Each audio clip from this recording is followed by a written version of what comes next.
Yung ating electric fan na binubuo na pwede nating gamitin ng 12 volts and 220 volts. So,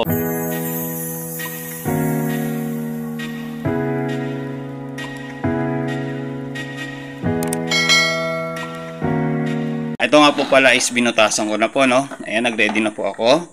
So, wawiringan ko na lang po siya mula dun sa motor, papunta sa ating motor control, tapos sa ating supply. Tapos gagamitan natin siya ng adapter, no? So, yung adapter from 220, yung output is gagawin niyang 12 volts para mapagana po yung ating electric fan. So, bubuin ko po muna. Isinangan po natin yung ating motor, no? Papunta po dun sa ating motor control. So, ayan.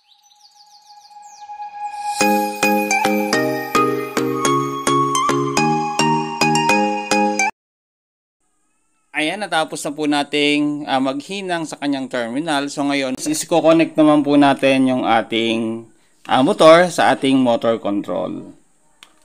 Ayan. So, positive and negative lang po. So dapat alamin po natin yung positive ng ating motor. Ayan. So dito yung ating positive, no? Yung kulay blue ginawa nating positive. Ayan, tapos screw po natin, no?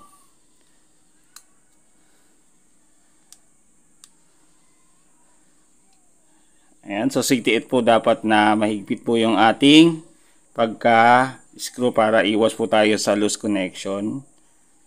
Ayan. And then dapat saktuhan lang din dun sa ating terminal, no? Ayan. So ngayon guys, is pwede na po natin tong i-testing, no? Kuha po tayo ng extension.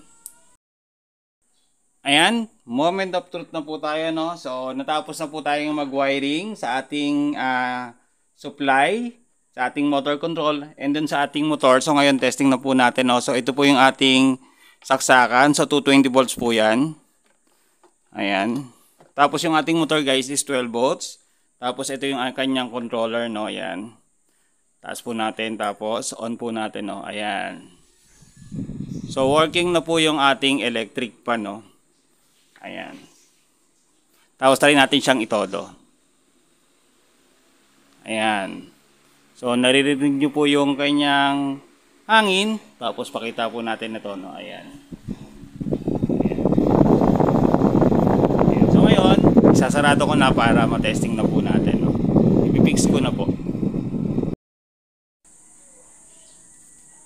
Ayan po, natapos na po natin yung ating electric fan na DC 12 volts. At pwede po natin gamitin sa 220 volts kasi may nagtatanong po sa akin paano daw po gumamit ng solar fan na wala naman silang solar setup. So, kung wala po kayong solar setup is bumili lang po kayo ng adapter.